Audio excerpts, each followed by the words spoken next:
Benvenuti nella mia azienda, sono Conto Loredana.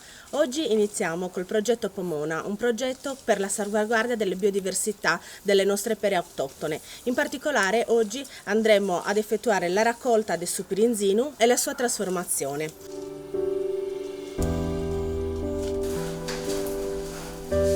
Eccoci qua dopo la raccolta. Adesso passiamo a lavare, pelare e mondare le pere per fare la marmellata, la confettura esattamente.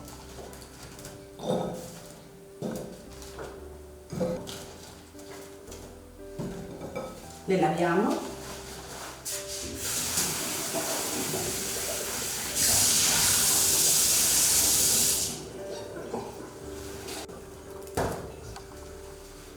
E adesso iniziamo a sbucciarle. Gli ingredienti aggiuntivi, oltre alle pere, saranno soltanto zucchero e un po' di succo di limone. Non aggiungiamo pectina in quanto già la pera l'ha in sé. Quindi mettiamo le pere, succo di limone e la quantità che ne ho messo è circa metà e 100 g di zucchero. Diamo una mescolata e portiamo sul fuoco.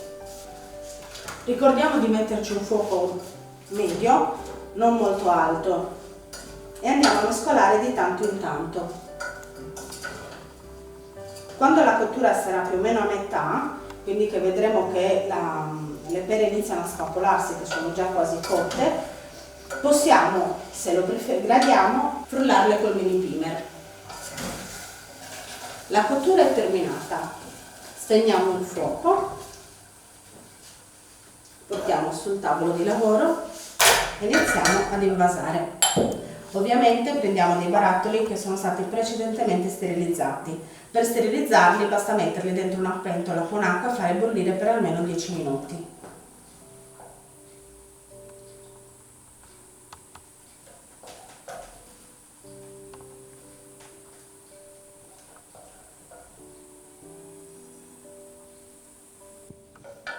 Riempiamo bene i vasetti, battiamo leggermente in modo da far risalire su l'aria, chiudiamo e capovolgiamo per creare il sottovuoto.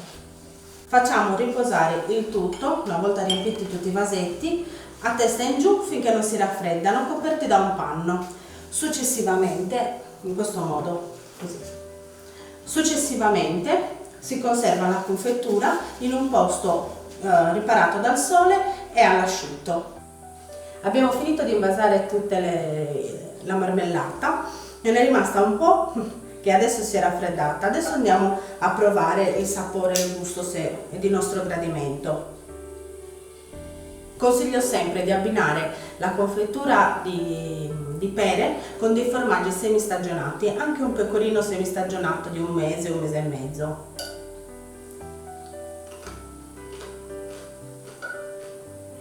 L'esperimento è riuscito.